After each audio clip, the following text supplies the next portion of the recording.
Hi again. In this episode of mindmap, we'll be looking at solving questions on discriminant and nature of roots. If you've watched my previous video on discriminants and you're still feeling befuddled by how exactly the mindmap works, once again to recap, there are the concepts, the sneaky phrases which tend to muddle your thinking, and the solving skills. For this video, I'll be showing you examples for each case, starting with the first case on evaluation type questions. Here's a typical question asking for a range of values for which a curve and a line meet.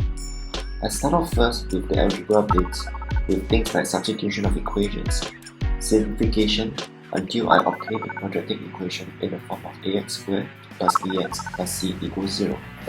I now identify the values of a, b, and c for the discriminant b squared minus 4ac. Hang on a moment, there's a word here which should set off some alarm bells. The word "me" has been flagged up as a potential misconception. To recap, when the curve and the line meet, they could have one intersection point such that b squared minus 4ac equals to 0, or two intersection points, in which case b squared minus 4ac is bigger than 0. Now we have got that sorted out, we can set the condition as the discriminant being bigger than or equal to 0. There's more algebra stuff to battle through here, which in this case is the solving of quadratic inequalities until a range of values are obtained. But do these values make sense to you? Thankfully, with the help of graphing software, I've keyed in the equations of curve and line and designed a slider to take on values of t. When t is less than or equal to -2, taking on values such as -2, -3, -4, and so on, show how the line and the curve intersect. There are always two intersection points and a minimum of one intersection point.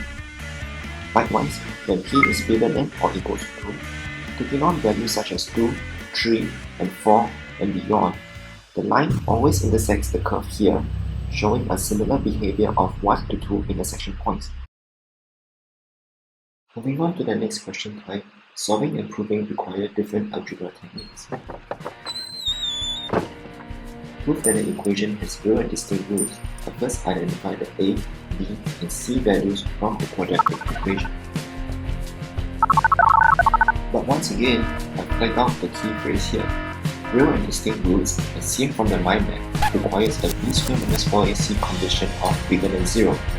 Alright then. But setting the expression is now a different skill set.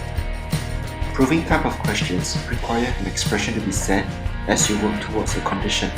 So, a condition of more than 0 has to be determined mathematically. Starting off with the discriminant, the quadratic expression is achieved. The magical powers of completing the square is transformed into the format. Now, what good is this format? It can be deduced that n-6 bracket square will always hold a value bigger than 0. Add 24 to that, and that expression will always be positive. Since the b squared minus 4ac value is now always positive, that's how it can be deduced that the equation will always have real and distinct roots. Not convinced? Once again, by graphing out the curve and straight line, I've inserted the m value as a slider. Observe how the m value changes the shape of the curve, but yet always use two intersection points with the x-axis.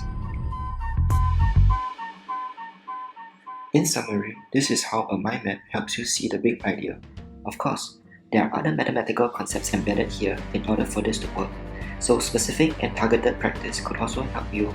I would not regard this as a magic pill to solve all your woes, but I do hope it provides you a better understanding, or at the very least, make your learning of mathematics a little less painful.